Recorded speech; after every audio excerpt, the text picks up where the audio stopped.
গতকাল নবম দশমের রেজাল্ট প্রকাশিত হয়েছে, সেখানে কি তোমাদের এক্সপেক্টেড মার্কস হয়নি? সেখানে কি তোমাদের 1-2 নাম্বার কম হচ্ছে তোমাদের হিসাব মতো?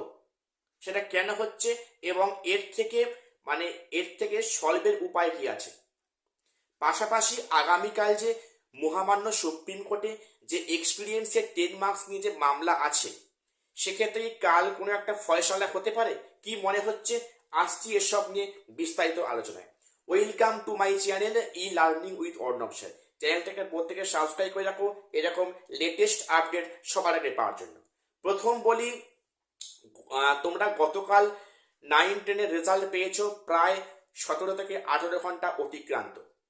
তো অনেকেই কালকের মানে রাত্রিবেলা বা রাতের দিকে কিন্তু তোমরা মার্কস দেখেছো, প্রত্যেকে নিজেদের স্কোর দেখেছো, বা অনেকে আজকের ভোরে কিংবা সকালে কিংবা প্রত্যেকে দুপুরের মধ্যে আশা করছি প্রত্যেকের স্কোর জানতে পেরে গেছো।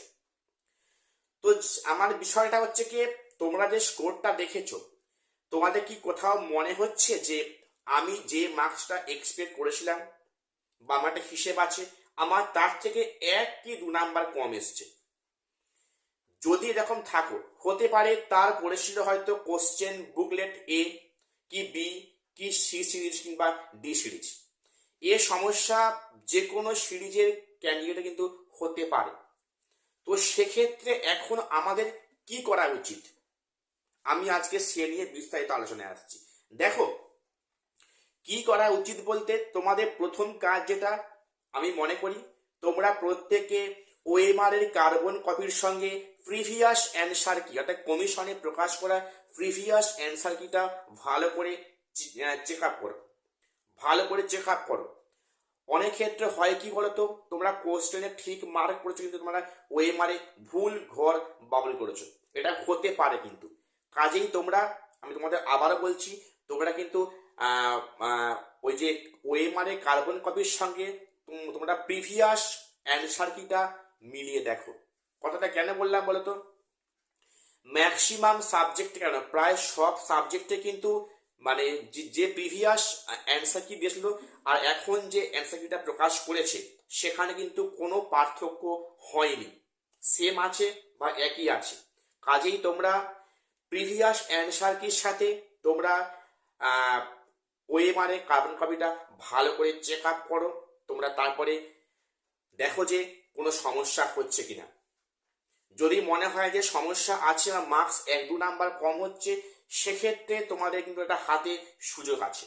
সেটা কি সুযোগ আছে? তোমরা কিন্তু কমিশনের ওয়েবসাইটে তোমরা সেখানে মেল করতে পারো, কিংবা কমিশনের দেওয়া হেল্পলাইন নাম্বারে তোমরা ফোন করে কমপ্লেন করতে পারো। দেখবে তোমাদের কিন্তু যখন তোমরা অনলাইনে যখন তোমরা রেজাল্টটা দেখছিলে, স্কোর কার্ড দেখছিলে, সেখানে নিচে কোথাও দেখবে লেখা আছে যে এটা সম্পূর্ণ কম্পিউটার বেসড মার্কশিট। যদি এখানে কারো কোনো মার্কস নিয়ে কোনো সমস্যা থাকে, সেক্ষেত্রে কিন্তু 3 দিনের মধ্যে কমিশনের সাথে যোগাযোগ করতে বলা হয়েছে। কাজেই সেক্ষেত্রে ভুলভ্রান্তি হতে পারে। সবচেয়ে ভালো তোমরা 24 ঘন্টা দেখো কোনো চেঞ্জ আসে কিনা। না চেঞ্জ এলে তোমরা কিন্তু অবশ্যই এগুলো ভালো করে চেক আপ করে তোমরা হয় কমিশনের ওয়েবসাইটে ইমেল করো, অথবা তোমরা হেল্পলাইন নাম্বারে ফোন করো, অথবা সবচেয়ে ভালো হয় তোমরা ডাইরেক্ট ফিজিক্যালি কমিশনের সাথে গিয়ে যোগাযোগ করে তোমাদের সমস্যা কথাটা প্রকাশ করো। সেক্ষেত্রে অবশ্যই সলভ হবে, এ নিয়ে চিন্তার কোনো কারণ নেই।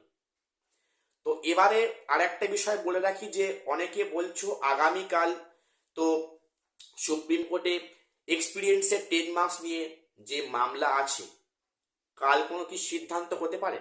দেখো, আমার যেটা মনে হয় আগামীকাল হিয়ারিং হবে, সেক্ষেত্রে মনে হয় না কোনো আশানুরূপ কোনো রায় বা কোনো ডিক্লেয়ার আসবে বলে। ঠিক আছে, তবে সেটা দেখা যাক আগামীকাল কি হয়। তোমরা সবাই জানো যে কতদিন তো সেখানে হিয়ারিং এর সে অর্থে হয়নি, কারণ সে কাজের সে অর্থে কিন্তু গতদিনকে সে অর্থে কোনো হিয়ারিং এর কাজ কোনো কিছুই হয়নি। এখন দেখা যাক আগামীকালে কি আপডেট আমরা পাই।